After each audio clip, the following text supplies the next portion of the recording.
আর এবার নজর রাখবো, ছবিটা আপনাদের দেখাই। রাস্তা তৈরি হয়েছে তার 1 বছরের মধ্যেই রাস্তার ঠিক এই রকম অবস্থা। দেখুন, খড়গপুরের 2 নম্বর ওয়ার্ডের নিউ টাউনের ঘটনা এটা।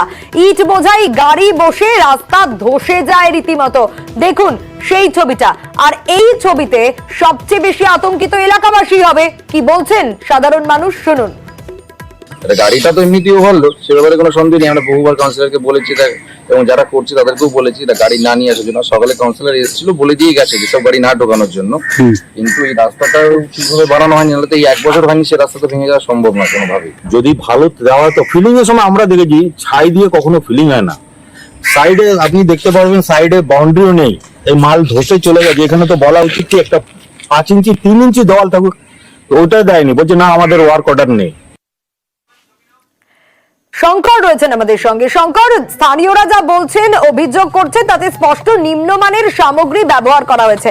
1 বছরের মধ্যে রাস্তার এরকম অবস্থা, স্থানীয় প্রশাসন কি বলছে?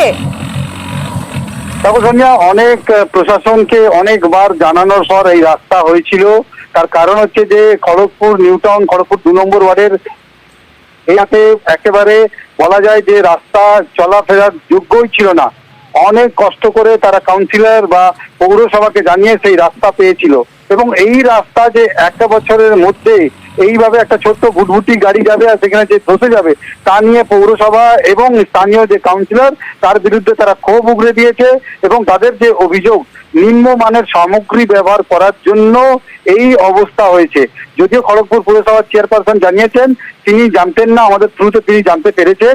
ইতিমধ্যেই তিনি প্রতিনিধিদের পাঠাবেন এবং কিভাবে এই রাস্তাটা এইভাবে ধসে গেছে তা নিয়ে তিনি খোঁজ খবর নেবেন। তিনি আরো অভিযোগ করেছেন যে স্থানীয় যে কাউন্সিলর, এই সিপিএম এর যে কাউন্সিলর জয়দীপ বোস, তাকে তার তো দেখার দায়িত্ব ছিল।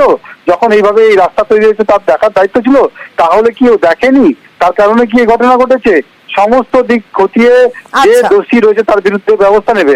যদিও কাউন্সিলরের যে অভিযোগ, যে স্থানীয় যে ব্যবস্থার আশ্বাস পুরসভার চেয়ারম্যানের তরফ থেকে। তাহলে কাউন্সিলর ওখানে দাঁড়িয়ে গেছেন। কোন এলাকাটার নামটা একটু বলতো দেখি।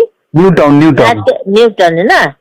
আমি আজকে এ করে দেখাচ্ছি, যে করেছে তাকে আবার করতে হবে। নতুন রাস্তা একদম কাঁচা, বসেনি, এই জন্য ভেঙে যাচ্ছে।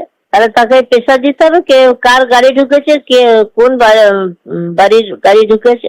তাকে আমি যাই অফিসে বলছি আমি।